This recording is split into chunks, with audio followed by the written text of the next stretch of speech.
Hello and welcome to So What You're Saying Is, I'm Peter Whittle. Now there is an article in this month's copy of The Critic magazine, which we've talked about before, and it's called The Tribe That Disappeared, and it's about the white working class. It's written by the author and journalist Michael Collins, who is with me today. Michael, back in 2004, wrote a book, this one here, called The Likes of Us, a biography of the white working class.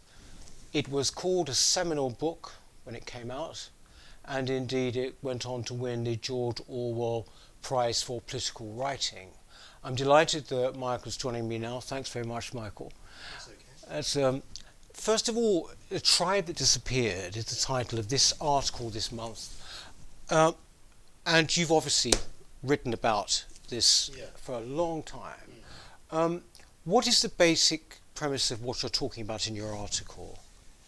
I think it's 15 years on from the book, and there's been a number of changes, because in the book I talk about the demonization of the white working class. I think it's got much more overt in those 15 years, and now it's almost like the white working class was kind of defined by the left in a way, as shorthand, I think, for racists basically. Yeah. And now I think it's the left that are saying this is a political construct. This is a fiction, basically. A fiction. Yeah. So I think within that, it's almost like they're kind of being erased from the present. The idea of the white working class is being erased from the present because of this, because it's saying it's a construct. The working class is this multicultural, diverse tribe of people. And also I think the past is being taken away from people that might put themselves into that category as white working class, because the past is kind of being fictionalized and being represented as this kind of all singing, all dancing, multicultural past, which of course isn't the case.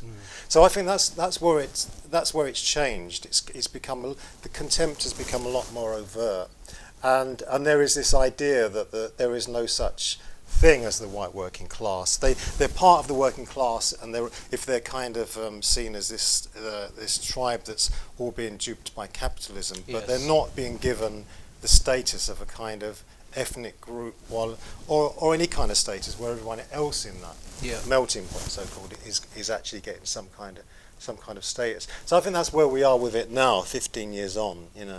And when you wrote the book originally, it was actually quite, it was quite revolutionary in a way. I mean, people had not written about the white working class. Why did you actually decide to write the book in the first place? I think it's because it's having our generation had witnessed something. Yeah. I think in terms of growing up in London and being part of a kind of urban, I suppose like an urban tribe, that was unique to a city. Yeah. Post-industrial class of people that grew up within the city, very insular. Even though you're in the capital, very insular, very localised, working locally, living locally, and expecting to stay within those streets pretty much for their life, which I think our parents and our grandparents pretty much did, almost. And I think our generation maybe saw the last of something there, because we saw the change in demographic within that area, which came quite, 50s onwards particularly, but much more so in the 80s and 70s. And also, I think the change in the landscape. You had a London that was very much like that kind of Victorian heritage of very civic, the civic buildings, the town hall, the library, the swimming baths, and then you had the places of work. So that industrial kind of heritage was still there. We had the docks down the road, and then we witnessed how the infrastructures of those neighbourhoods changed, because the kind of massive brutalist housing estates that we kind of welcomed in some ways because of what they brought in terms of where people could live. Did a BBC documentary about this, about council housing, and particularly the brutalist council housing. So that changed the neighbourhood as well, and it's just almost like I think we just witnessed these huge changes. And when I wrote the book, it felt partly like the end of something there, because there was this diaspora where people were selling up, or just moving out and becoming homeowners in the sort of donut ring of London, in those suburbs, which en masse, which was new. And also around the same time, the beginnings of this idea of talking of the white working class entirely in terms of being racist, ignorant, reactionary, largely from people that had grown up in very white middle class and still lived in very white middle class backgrounds, and could move or could escape, because it's like what David Goodhart talks about, the somewheres and the nowheres. It was very apparent to me that that's exactly where we were with this. A lot of these people, even though they moved out, a lot of the people, remained there and saw all these changes. The older generation, I mean. But it's very much, I suppose people would call it cultural history, wouldn't they? Because maybe, or memoir, partly. It's partly memoir. It's very much through your own experience, isn't it? Because it's based a lot of it around Elephant and Castle in London, isn't it? Which has seen huge sort of changes. What was the reaction to the book when it came out? Well, I think the reviews were great. Sometimes they were good, largely. The criticism was really, it was. I had to push to get the subtitle, and I think the criticism was with a biography of the white working class. Yeah, and I think that was the problem. I think because you weren't, it's like I said earlier, because you weren't talking more generally about the working class, but defining the white working class in that way, I think was seen as a bit controversial. And also, the criticism of it were, there was someone called me a poetic hooligan.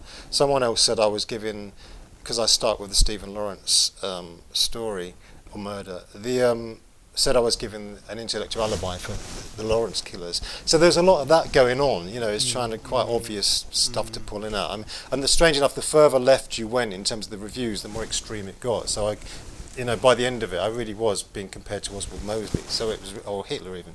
So that was kind of silly. But when you actually spoke to individual editors or columnists, a lot of them got it, whether of the left or the right. And also, the essay that was the impetus for the book was in the Observer, and there was a number of papers that wanted to run excerpts, and I went with the Guardian, because I kind of felt it was very much that kind of readership that needed some instruction on this subject. You're talking, in the book, but also in your most recent, in this month's article, about the demonization of the working class. I mean, which seems to me to be without question. Yeah. I wonder, in the past, say, like 4 years, we've had Brexit. How has it shown itself there? How has that demonisation shown itself in this past period? I think with Brexit, it was. I think that was a long time coming. It was kind of like it wasn't a huge surprise in terms of the result. Certainly, I think a lot of people wanted the opportunity, not even just to do with Europe, but to actually voice their opinion about a particular mindset that they equated with that. I thought what was very interesting was, in the book, I talk about in the 19th century how you had these political missionaries and religious missionaries that went into these areas to sort of educate the masses. And they were really concerned about the future of, especially as utopian socialists. They were quite concerned because they thought, when you give health and when you give welfare and work to the working class, and they then have a bit of money, what are they going to spend it on? They're worried about vice and gambling. And so they started talking in terms of, you can find it. You find it in someone like Masterman in The Condition of England, where they talk about the working class on the other side of the river coming up like rats from the sewer and waving their flags. And there was a lot of that going on after Brexit. It was almost like these 19th century missionaries. It's like Matthew Arnold when he talked about the populace. It was suddenly this. So you heard this voice from these people that had come up from the wrong side of the tracks, And you saw that in a lot of that's when I think it was really overt, this kind of contempt, because suddenly it was this emphasis on people's education, their lack of O-levels and their lack of university education, or it was false consciousness, or they weren't told the facts. It was this incredibly patronising approach, and I think what hasn't happened, what should happen is we've had a lot, even with people like Jon Snow talking about how white That's right. I've never seen so many white people. Yeah, exactly, exactly. And he'd been on Glastonbury 2 years before, and so I think what we've had a lot, including with the statues, the people protecting the statues. We had a lot about the people that are involved in Brexit, that have an opinion about these statues, that don't have qualifications, didn't go to university. I think we should start looking at the ignorance of the educated. I think we should start looking at those people with exams and with degrees, whether on the Black Lives Matter marches or wherever else, and let's actually look at their opinions and see how informed they are. These are the so-called educated, and I think you'd be quite surprised. I've got a feeling I wouldn't be surprised, actually, but I know exactly the point you're making. It's extraordinary. They've been taught enough to be able to believe certain things, and that's it. Like, I mean, we come from sort of similar areas. My family were originally from Peckham, just down the road from Elephant and Castle. Posh. In London. And basically, I remember when I read your book, I was really quite moved by it, because it was a whole way of life which it's not just sort of gone, but it's actually been buried. I mean, that to me, it seems to me the crucial point, that there sort of is actually been, as though it was never there. You alluded to this at the beginning. Tell us a bit about your family. What was your family background? Oh, well, I mean, before I get to that, I was just going to say the other thing about the book that was quite interesting at the time was if it was successful at all, it was actually read by a lot of the people that it was about, judging by the feedback I got. So whether they were in the north or the south, it was kind of like of England or even Scotland or elsewhere. There was it was an experience that chimed with a lot of people of several generations. I mean, I think I came from just down the road from you, between the Elephant and Old Kent Road, and of course it really was taken away, because that neighbourhood I grew up with, I saw that transition where a whole the infrastructure of the neighbourhood, where there was schools, tabernacles, a high street, everything was taken out and replaced with a brutalist estate. It was inspired by Le Corbusier, but by that point, even the architects had disowned a lot of that kind of those kind of estates. So in some ways, it has been eradicated. But I mean, I was very typical of that, because parents had been there for generations. Paternal grandparents, publicans in that area. Dad's family all worked in the market. My dad had been a bookie, eventually worked in the print, mum a clerk and then a cleaner when I was a kid. So very much like that kind of typical South London background to some extent. And then at school as well, the comprehensive was closer to where you were. So the intake was from Camberwell, Brixton and Walworth. And that was an interesting moment, because again it was a different experience. It was the 70s. So you had that kind of old school teacher that usually taught you about containerisation or maths, where they were very strict and would love to have caned you. Not in a sort of perverse way. Maybe it was. And then the other ones were the ones that post-68 students moved into those areas, kind of would say things like exams mean nothing, bringing Bob Marley albums, had Angela Davis posters in their flat, which they'd all tell you about. They try and it was posturing really, but it was their politics they would place on you, and it's like it's like I said in the book. I said we didn't know where the tuck shop was, so we really didn't know who Angela Davis was. But so you had these two things going on, and also that area at the time and that school was quite a mixture, because you had lots of quite percentage of white kids, percentage of black kids, and that was quite unusual at the time, I think, and that was very specific to maybe that part of London. Because that's an interesting point, which you actually make in this book too, and it's in my experience too, is that working class people have much more experience of genuine ethnic diversity, in fact. At school, into marriage, and yet the criticism of them comes from people who are almost entirely white. I mean, the liberal, our old friends, the liberal, intelligentsia, for want of a better word. But they're the people who will talk about racism and all the rest of it, and yet they have, far less experience of kind of, ethnic diversity, in fact. And still do. I think with that though, what's interesting about that now, where a lot of the columnists or a lot of the pundits that talk about this subject from a kind of upper middle class background, I almost think they feel themselves colourless in a way. But the strange thing is, what gives them the pedigree is their status and their class.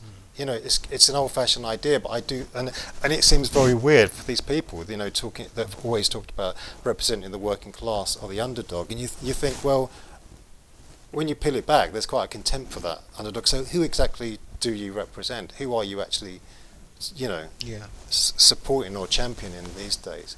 But yeah, I don't think that changes. I mean, I've seen it so often. You've seen it in journalism and television. The amount of people that, they do all that, but they escape. Give it 10 years, and they'll be somewhere where it'll be a white neighbourhood. They're sending the kids to a private school, and they're buying an Arga. It's very different.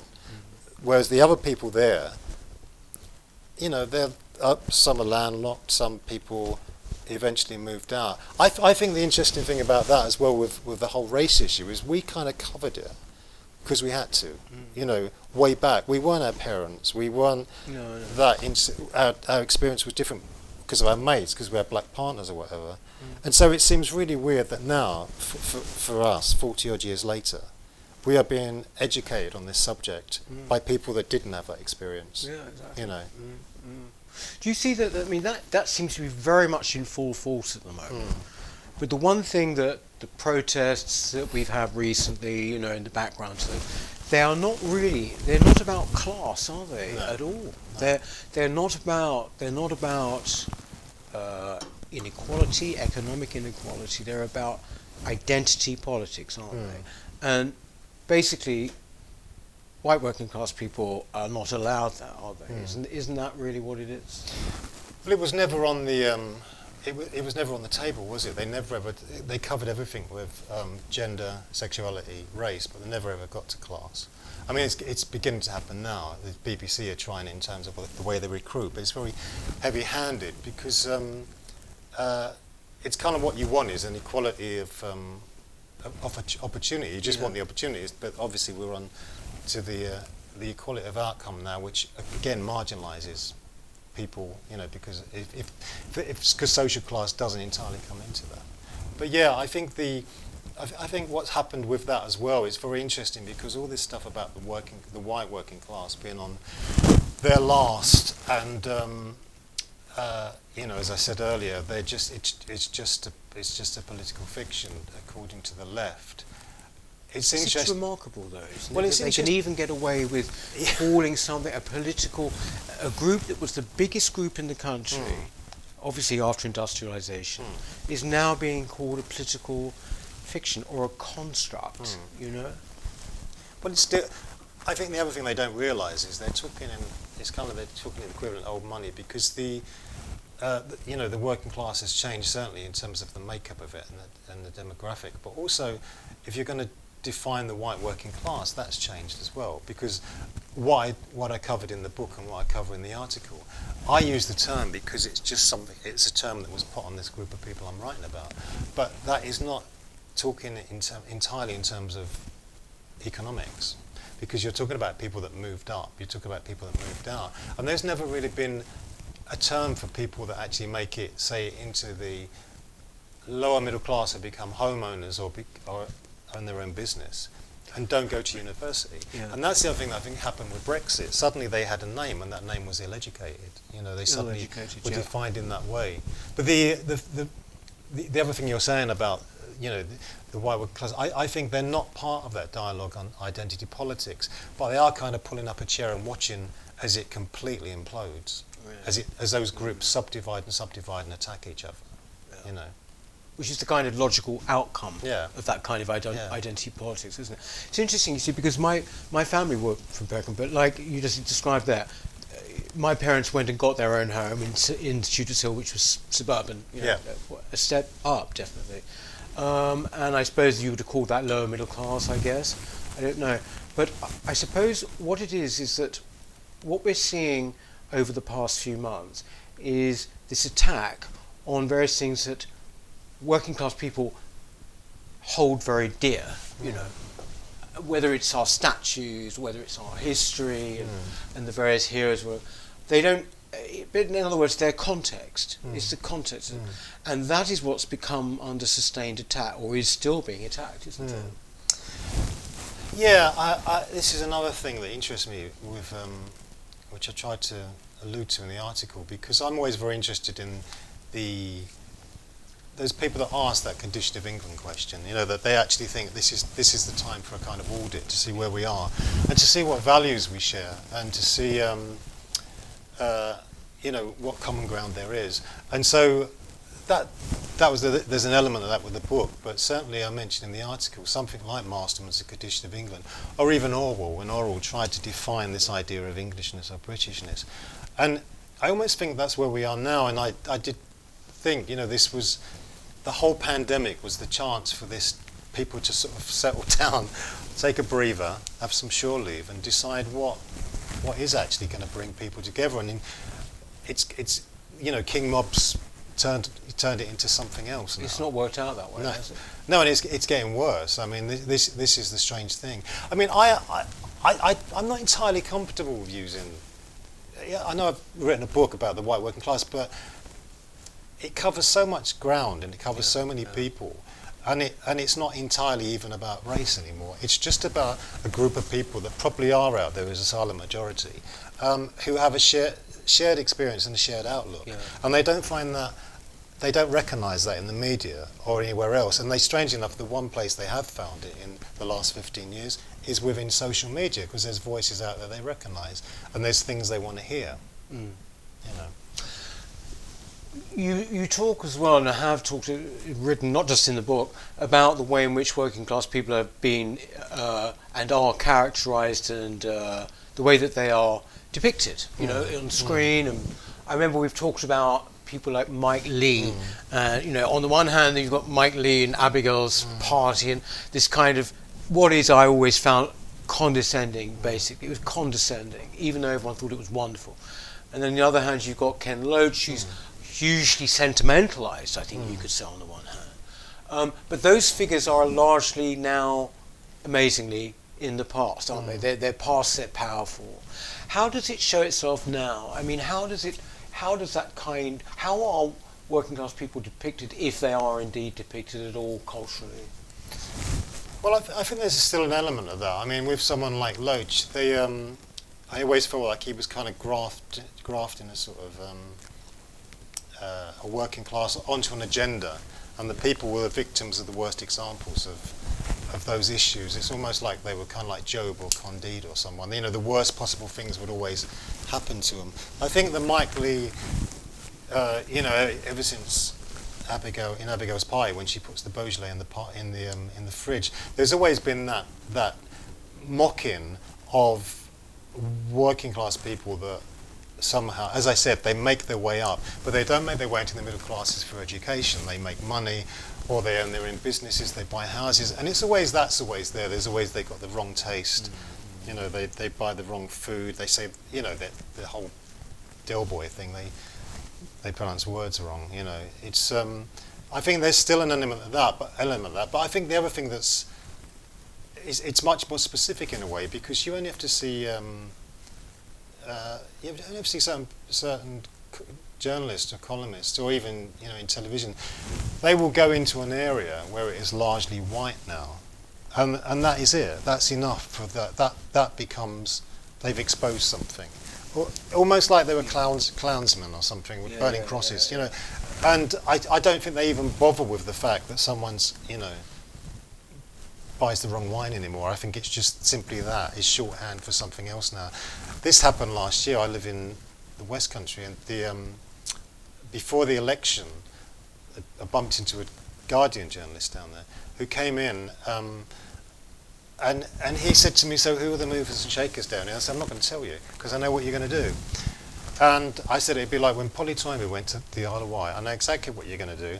I said, if you really want to meet the people here and you want that diversity, instead of just writing about a place that's largely white, I said, go to Morrison's, go to the estates on the outskirts, go to the gym, and then you'll see a mixture of people, that some from London, different backgrounds, different histories. That's a diversity. No one is being prevented from moving here, you know.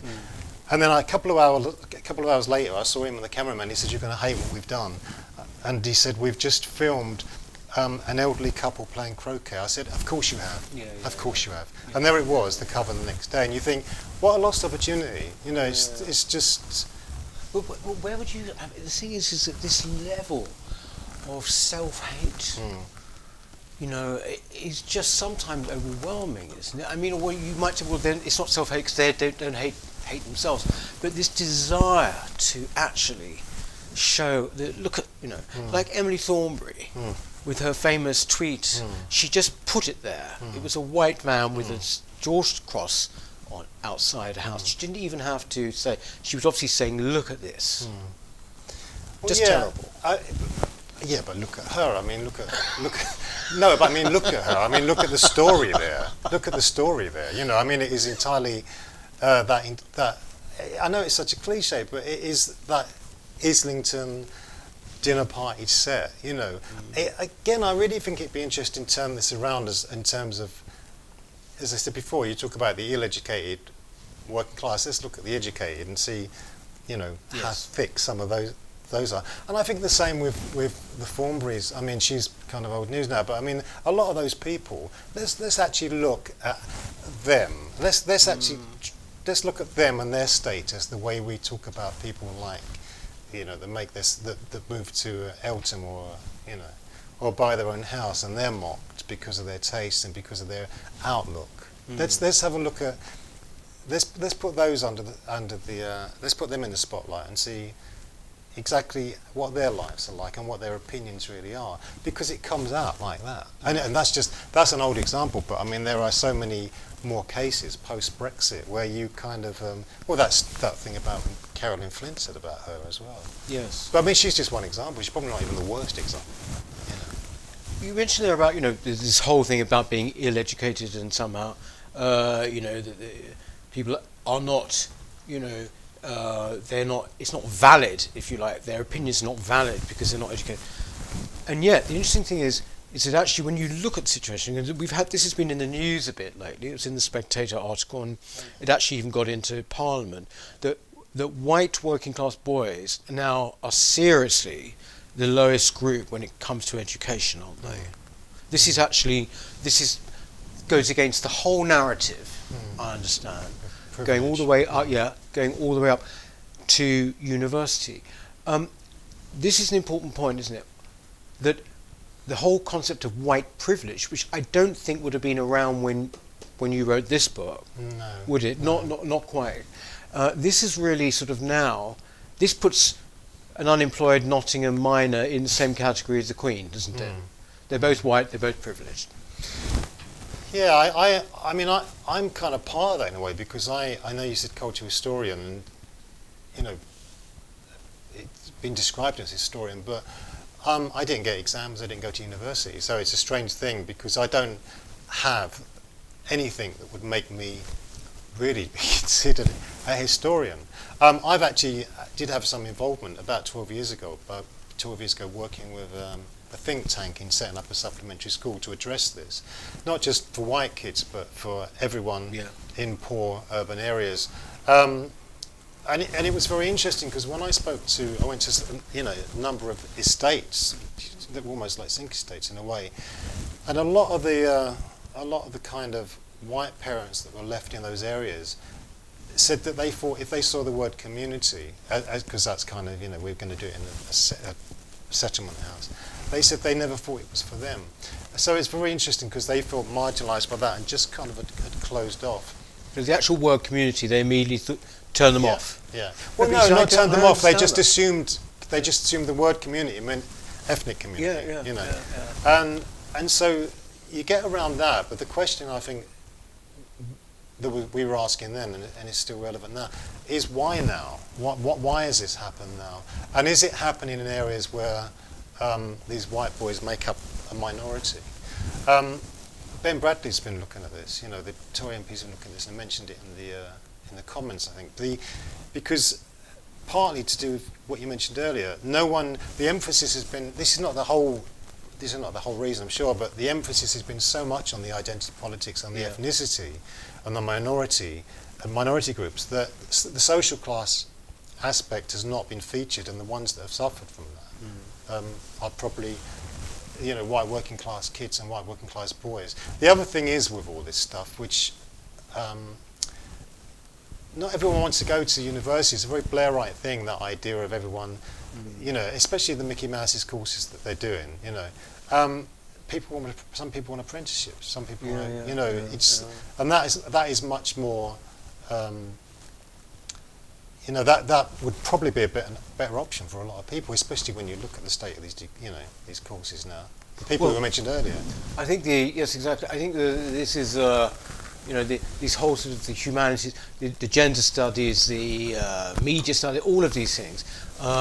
Basically, they've sold people down the river, actually, haven't they? Because all these people, it's getting to the point now where actually when younger people say, I want to go to university, or should I go to university, you're almost sort of saying to them, well, actually, really think about it before you do.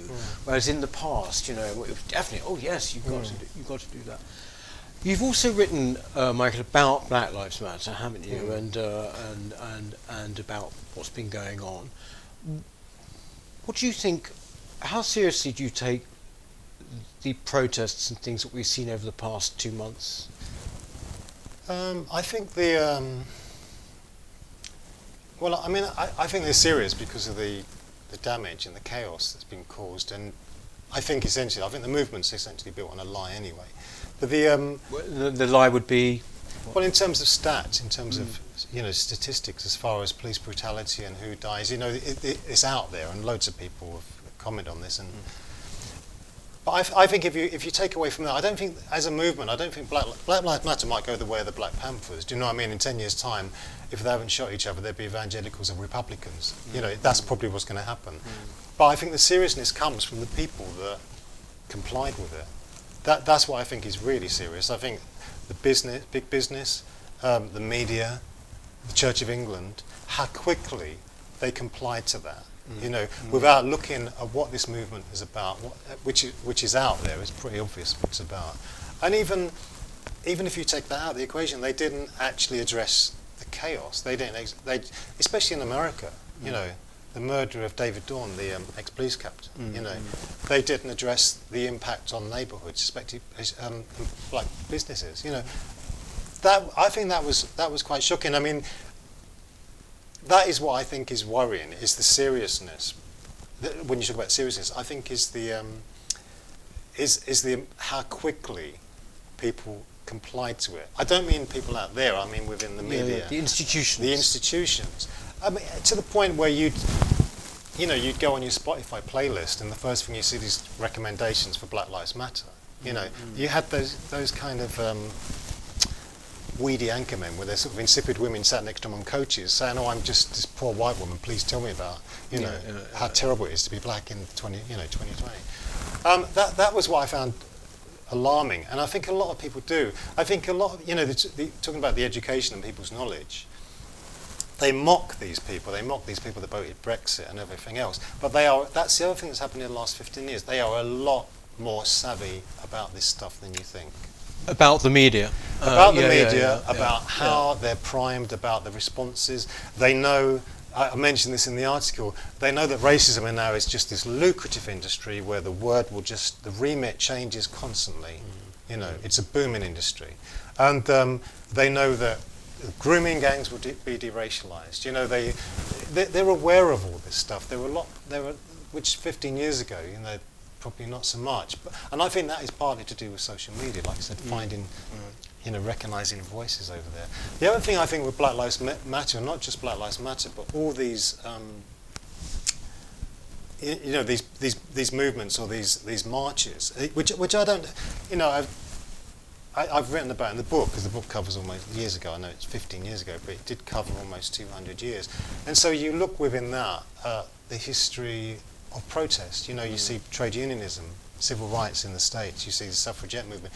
People that actually put themselves on the line because their lives depended on it to bring about change, which has no connection with any of this stuff as far as I can see now. And I think the problem with it is, and the seriousness of it, where it's serious, is it's almost like we have to stop their madness becoming our normality. Because you look at the streets of London before the pandemic and other major cities, every week there is something. Extinction Rebellion, Black Lives Matter, something else. You think, oh, it must be a slow week for climate change this week because suddenly it's racism. And you think, this kills protest, or what protest should be about, because I don't believe the passion's there, I don't believe the conviction's there. I think it's almost like buying a Kit Kat or a Bounty for these people. It really is. But, you know, that is worrying, because that is the normality. You walk around London, and you think this is what you did it with the statues. Within a week, you suddenly thought this is our capital. This is it. You know. When did you actually leave London yourself? Well, I disappeared to the Essex coast. Right. And lovely. Lovely it place. was. Well, Essex is great. Essex is really underrated. Yeah. And then I came back to London, and then I went to the West Country. I Only because I'm poor and common, not because of white fly. No. I mean, I think we are seeing something strange happen with London at the moment. I mean, you come back on trips like you're here on a trip at the moment, and I'm born and bred in London. I still live here and work here. I can't help feeling there's something historic happening as a result of this whole COVID thing. That London essentially has changed permanently as a result of this. This is my fear, that I can't see it coming back. Or do you think I'm being too melodramatic about this? Well, I think walking around, you feel that. It's like, you know, I feel like, as I say in that piece, you feel like, you know, you feel like a ghost walking through a once familiar city, and you look at these. It's that thing, isn't it? It's that Philip Larkin thing where he says you look up at the foreheads of buildings, and I find myself doing that. I think I said to you earlier. You know, I kind of come in on the train. I was almost looking for low-rise council flats from the 60s with relief, thinking, oh, they're still there, you know, because it's kind of Gotham City. And that's the other thing that, which is interesting in terms of the book 15 years on and doing this article now, is of course you're talking about gentrification of areas like Elephant and Castle and the Old Kent Road, which when I was growing up, I mean, cheapest street on the Monopoly board, no one wanted to live there, you know, and no one could buy there if they did, you know, and I still got relatives, older relatives that are still there, and they feel quite landlocked because they don't recognise it, you know, for so many reasons. But I don't know, I think what's missing as well is that thing I said earlier. I don't think there's any kind of unity with the capital. I don't think it feels like really itinerant. It feels like, I don't know, I find a lot of people don't seem to have that investment that maybe Londoners, which is nothing to do, I'm not talking in terms of race, or I'm talking in terms of a sense of connection. That tribe I talked about earlier that were expecting to stay on those same streets, you know, for most of their lives and work locally. That kind of sense of the investment that comes with that in terms of a sense of belonging or participating, I don't see that's there. Well, you see, I would say that it hasn't been there for a long time, but there's a narrative in place. Because the thing is if you think of being a Londoner, people were always a bit kind of like grumbling about London, bloody, you know. But the fact is they were so organically from it. Whereas because now that that's gone, you have to impose a narrative, which is this wonderful city, you know, where, isn't it? Well, I know. You know, if you look at the Standard newspaper, it's this constant boosterism, this one. And you sort of think, wait a minute, there was something actually basically temperamentally not right about that. London Yeah. was never actually like that, but Mm. I think it comes from the fact that it's a realization that it isn't unified actually. Mm. It isn't unified. Well, I think as well, there's if you talk about, I mentioned in the article, to talk about this stuff for me is about history rather than nostalgia, because I mean, we're all ambivalent about where we grew up, and that kind of experience. But I think I think with London, when you talk about this, or when you talk about even history in terms of London or a London experience, it's dismissed as you are talking about something that's mythical. Mm. But I think really it's the present they talk about that's mythical, because there's so many flaws and there's so many issues. There's good things, but I think address those, and then start on about the singing and the dancing and the alfresco dining, I couldn't agree with you more, Michael. Thank you very much. That is indeed it. No, it's just flown past.